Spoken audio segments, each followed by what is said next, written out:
සිද්ධ වෙන සිදුවීම් පිළිබඳව දෛනික සැලකිය යුතු අවධානයකින් ඉන්න එදිනදා සිදුවීම් පිළිබඳව අවබෝධයෙන් සහ විමසිල්ලෙන් ඉන්න ශ්‍රී ලාංකික ජනතාව රටේ ප්‍රජාතන්ත්‍රවාදයක් ඒ වගේම ජනරල් සරත් පොන්සේකා මැතිතුමා හිර කර තැබීමට විරුද්ධව මේ සූදානම් කරන ලද උද්ඝෝෂණ රැළියට අපට ආරාධනා කිරීම පිළිබඳව එම සංවිධායක මඩුල්ලට බෙහෙවින්ම ස්තුතිවන්ත වෙනවා.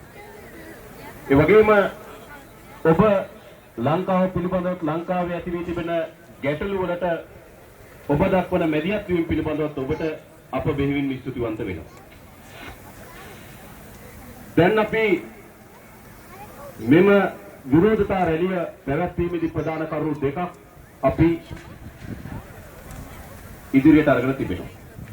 එකක් තමයි රට තුළ මතුවෙමින් තිබෙන ප්‍රජාතන්ත්‍ර විරෝධී තත්ත්වය එතනින් නතර නොවි මහින්ද රාජපක්ෂගේ තනි ඒකාධිපති වීරවත් දක්වා යන ගමන පරාජයට පත් කළ යුතුයි කියන හඬක් මෙම වේදිකාවෙන් නැගෙමින් තිබෙනවා.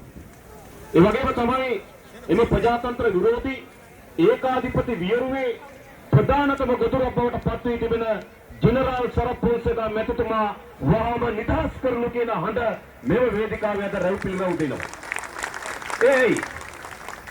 ඒ මොකක් නිසාද? අප දන්නවා මහින්ද රාජපක්ෂගේ පාලනය අපේ රටේ ප්‍රජාතන්ත්‍රවාදය ගෙනත් දෙන්න සමත් වෙන පාලනයක් නොවේ. පසුගිය කාලේ මුළුල්ලේම මාධ්‍යවේදීන් ඝාතනය කරා, මාධ්‍යවේදීන්ට පහර දුන්නා, මාධ්‍ය ආයතන ගිනි තැබුවා, මාධ්‍යවේදීන් පැහැරගෙන ගියා.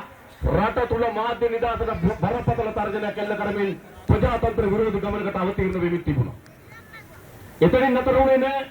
පොලිසිය Tamanට වෙන විදිහට හසුවන්න පටන් ගත්තා. පොලිසිය ශ්‍රී ලංකා නිදහස් පක්ෂ ආණ්ඩුවේ සහකාර සමිති කාර්යාලය බවට පත් කරන්න පටන් ගත්තා. සාමකාමී උද්ඝෝෂණ වලට පොලිසිය යොදලා පහර දෙන්න පටන් ගත්තා. සාමකාමී උද්ඝෝෂණ වලට පොලිසිය යොදලා පහර දුන්නාට පසුව ඒකට පැමිණිලි දාන්න ගියපු අර්ජුන රණතුංග